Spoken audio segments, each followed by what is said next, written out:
مولانا خادم رضوی نے اپنے آپ کو منوایا ہے لوگوں سے، زندگی بھر منوانے کا ایک ان کا انداز تھا، یعنی لوگوں کو تڑی بھی لگا دیتے تھے، دشنام بھی دے دیتے تھے، جو منہ میں آتا کہہ دیتے تھے، اور اس پہ کبھی پشیمان بھی نہیں ہوتے تھے۔ یہ کبھی بھی انہوں نے نہیں کہا کہ یہ میں نے جو کہا ہے یہ صحیح نہیں تھا۔ ان کے جنازے نے ایک دھاک بٹھائی ہے، ایک اثر جو ان کے جنازے سے پڑا ہے۔ پاکستان میں اتنی ہیبت ناک کام کسی نے بھی نہیں کیا، ماشاء اللہ سے اتنے لوگ نہیں مرعوب ہوئے، ڈرے، جتنے خادم رضوی صاحب کے جنازے سے دھاک بیٹھی ہے، دہشت پڑی ہے ان کے اوپر۔ اللہ پاک مولانا خادم حسین رضوی رحمۃ اللہ علیہ، اللہ اس کی مغفرت کاملہ فرمائے۔ انتقال ہو گیا۔ بریلویوں سے ہمارے اختلاف ہے، چھوٹے موٹے مسائل میں کچھ اختلاف تو ہمارا ہے، لیکن پھر بھی ایک نر کا بچہ ہمارے دیوبندی سر نیچے ہے ہمارے۔ کہاں گئے ہم لوگ دیوبندی، کہاں گئے؟ دیوبند کا ایک مقام تھا، ایک نام تھا۔ اختلاف ہے جس طرح، لیکن چھوٹی موٹی اللہ غری کے رحمت کر دے۔ اب ہماری حکومت کو بڑی خوشی ہوگی، دشمنوں کو بھی بڑی خوشی ہوگی، لیکن آج قوم سوگوار ہے، اور آج ہم ان کی مغفرت کے لیے آپ حضرات دعا بھی فرمائیں، اور یہ بھی دعا فرمائیں اللہ ہم میں بھی کچھ ایسے مرد مجاہد پیدا کر لے۔ دوسری طرف ہم دیکھتے ہیں کہ شیخ الحدیث حضرت خادم حسین رضوی رحمۃ اللہ علیہ ساری زندگی مدرسے میں بیٹھ کر پڑھانے والا، لیکن ختم نبوت کے لیے وہ باہر آ گئے۔ ختم نبوت کے لیے اس 53 سالی میں جب وہ بوڑھا باہر آیا، اس وقت حالت کیا تھی؟ اس وقت حالت یہ تھی کہ وہ آدمی حادثے کے بعد اپنے ٹانگوں سے معذور ہو چکا تھا، ویل چیئر کے علاوہ ایک جگہ سے دوسری جگہ جانا اس کے لیے ممکن نہیں تھا۔ لیکن جب اس بندے نے ختم نبوت کے لیے اپنی فکر کا اظہار کیا، تو ختم نبوت کا ایسا مقدس عنوان ہے کہ اس عنوان پر جو شخص باہر آئے، اللہ تعالیٰ اس کی محبت لوگوں کے دلوں میں ڈال دیتے ہیں۔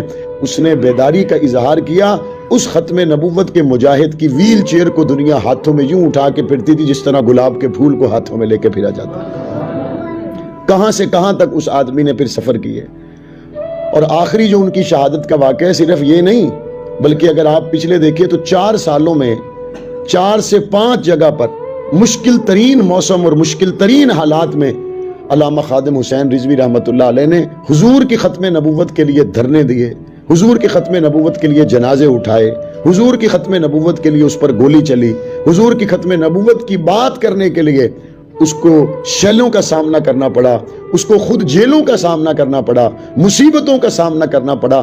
وہ ساری مصیبتیں اور تکلیفیں برداشت کرنے کے باوجود وہ شیخ الحدیث سفید ریش، وہ ویل چیئر پہ چلنے والا معذور ختم نبوت کا مجاہد، اس کے پائے استقلال میں لغزش نہیں آ سکی، اور وہ ڈٹا رہا۔ آپ کے علم میں یہ بات ہوگی، جب اس سے پہلے آسیہ ملونہ کی رہائی ہوئی، اس وقت تحریک لبیک کے لوگوں نے پورے ملک میں دھرنے دیے۔ اس وقت پاکستان کے وزیر اعظم نے یہ کہا تھا کہ یہ مٹھی بھر لوگ ہیں، اور وزیر اعظم کی اس بات کو اسمبلی کے اندر اگر کسی نے رد کیا تھا تو وہ آپ کا بھائی معاویہ اعظم طارق تھا۔ میں نے اس وقت کہا، میں نے کہا یہ مٹھی بھر لوگ نہیں ہیں، یہ حضور کی ختم نبوت کا مسئلہ ہے، یہ مٹھی بھر لوگ نہیں ہیں، یہ نبی صلی اللہ علیہ وسلم کی عزت اور عظمت کا مسئلہ ہے۔ آپ کیا سمجھتے ہیں یہ مٹھی بھر لوگ ہیں، یہ تھوڑے سے لوگ ہیں؟ اللہ تعالیٰ نے اس بات کو آنکھوں سے ہم سب کو دکھا کے سچ دکھا دیا کہ 2 دن پہلے جب علامہ خادم حسین رضوی رحمۃ اللہ علیہ کا جنازہ مینار پاکستان پر آیا، تو لاہور تو کیا پاکستان کی تاریخ میں اتنا بڑا حضور سے محبت کرنے والے، صحابہ سے محبت کرنے والے، اہل بیت سے محبت کرنے والوں کا جم غفیر نہیں آیا۔ اتنی بڑی تعداد میں لوگوں نے جمع ہو کر، اتنی بڑی تعداد میں لوگوں نے جنازے میں شرکت کر کے، اتنی بڑی تعداد میں لوگوں نے وہاں شمولیت کر کے یہ بتلا دیا کہ جو نبی صلی اللہ علیہ وآلہ وسلم کی حرمت کے لیے باہر نکلے، وہ مٹھی بھر لوگوں کو لے کے نہیں نکلتا، بلکہ اس ملک کا ہر دیوبندی، بریلوی، اہل حدیث اس کے نعرے کے ساتھ ہوتا ہے۔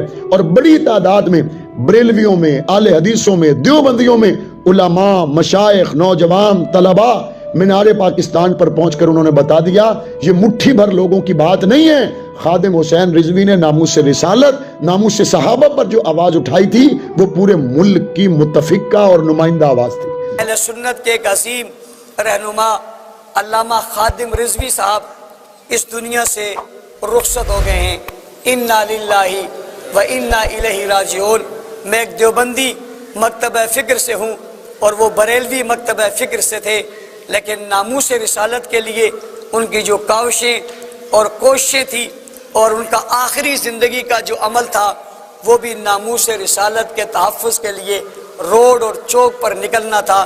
اللہ تعالیٰ ان کی کوششوں اور کاوشوں کو اپنی بارگاہ میں قبول فرمائے۔ نہایت دکھ اور افسوس کی آج بات ہے، ہزار خوف ہوں مگر ہو زباں دل کی رفیق۔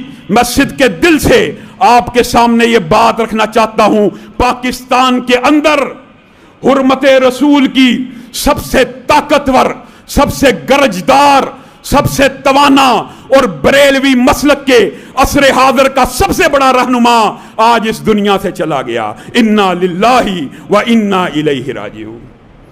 خادم حسین رضوی اس وقت حرمت رسول کے لیے کھڑا تھا۔ بعض لوگ ہمیں باتیں کرتے ہیں، ہم غلط کہہ رہے ہیں؟ حرمت رسول کے لیے خادم رضوی اس دن بھی کھڑا تھا، اور وفا کے رستے کا ہر مسافر یہی کھڑا کہے گا کہ خادم رضوی تم کھڑے تھے جس وقت مضبوط ٹانگوں والے، مالشیں کرنے والے اور مالشیں کروانے والے، مضبوط ٹانگوں والے حرمت رسول کا سودا کر کے گھر میں بیٹھے ہوئے تھے۔ یہ معذور ٹانگوں سے معذور حرمت رسول کے لیے چل رہا تھا، ٹانگیں نہیں تھیں مگر چل رہا تھا۔ اور خادم حسین رضوی، آپ اس کے ساتھ لاکھ اختلاف کریں، آپ اس کے ساتھ لاکھ عقیدے کے مسائل کہیں، لیکن ہمارے دل سے اس کی وہ تقریر نہیں نکل سکتی جس وقت اسی کے مکتب کے، اسی کے مسلک کے بعض بدبختوں نے سیدنا امیر معاویہ کے بارے میں ہردہ سرائی کی تھی، تو خادم رضوی نے اس وقت یہ الفاظ کہے تھے، اور کس انداز میں کہے تھے۔ اللہ کی قسم، شان صحابہ کے لیے، حرمت رسول کے لیے اس آدمی کا کردار کیسا تھا۔ مینار پاکستان میں کھڑے ہو کے ہم تو چلو اپنے ممبر اور محراب کے اوپر وہ الفاظ نہیں کہتے، لیکن ایک اشارہ دیتا ہوں۔ اس نے کہا تھا سیدنا معاویہ پہ بھونکنے والوں، در در تمہارے اوپر تف ہو، اپنے مالکوں کو ہی پڑ گئے ہو، اپنے مالکوں کو ہی پڑ گئے ہو۔ یہ الفاظ کس کے تھے؟ اپنے ہی مسلک کے رہنماؤں کے خلاف اس نے اس آواز کو اٹھایا کہ سیدنا معاویہ کے خلاف جو بکواس کرے گا وہ دنیا کا سگ تو ہو سکتا ہے، وہ مسلمان نہیں ہو سکتا۔ اسی طرح آج وہ دنیا سے گئے ہیں تو ہر دل ان کی اس بات کا معترف ہے کہ حرمت رسول کے لیے ان کا کردار تھا، دفاع صحابہ کے لیے ان کا کردار تھا۔ ہر بندے نے دنیا سے چلے جانا ہے میرے بھائیوں، دنیا میں رہنا کسی نے نہیں، لیکن تاریخ میں وہ لوگ زندہ رہتے ہیں جو ہر خوف کے سامنے، ہر جبر کے سامنے، جب ہر طرف خوف کا سناٹا ہو، جن کی آواز توانا ہو، جن کی آواز بلند آہنگ ہو، پھر لوگ بھی انہیں یاد رکھتے ہیں۔ زخم زخم لوگوں کوئی ہے جسے دکھائیں، دل زخم زخم لوگوں کوئی ہے جسے دکھائیں، کوئی ہم نفس نہیں ہے، کوئی ہم نفس نہیں ہے، غم جاں کسے سنائے، دل زخم زخم لوگوں کوئی۔ اسلام کے خلاف بھونکتے ہو، پہلے اسلام پڑھو۔ یہ میرا خیال ہے مسئلہ ایسے ہونا چاہیے، تمہارا کیا خیال ہے مسئلہ ایسے ہونا چاہیے؟ اور صحابہ نو بھوکن لگ پے ہو، پہلے تسی ساڑے خلاف بک بک کر دے ہو اور صحابہ دے خلاف بھوکن لگ پے ہو، دور دور کتے ہو۔ یہ میرا ہر اس بندے نو پیغام ہے جڑا صحابہ دے خلاف بک بک کردا، تانوں اپنے علم تے ماڑے ایہو جیاں تحقیقاں سی تہاڈیاں مروڑ کے تے اسفل السافلین سٹ دیاں گے۔ تہاڈا علم کتنا ہے جنہاں تے رب راضی، رسول راضی۔ اللہ نے ازل وچ ویکھیا، رسول اللہ نے فرمایا اللہ نے ازل وچ ہر دل نو ویکھیا تے میرے صحابہ دے دل تو ود کے انہیں کوئی پاکیزہ دل نہیں پایا۔ او پلیتو اور سیاہ دل والے ہو، تسی صحابہ نو پہ گئے ہو اور دھر دھر کتے ہو اور مالکہ نو پہ گئے ہو۔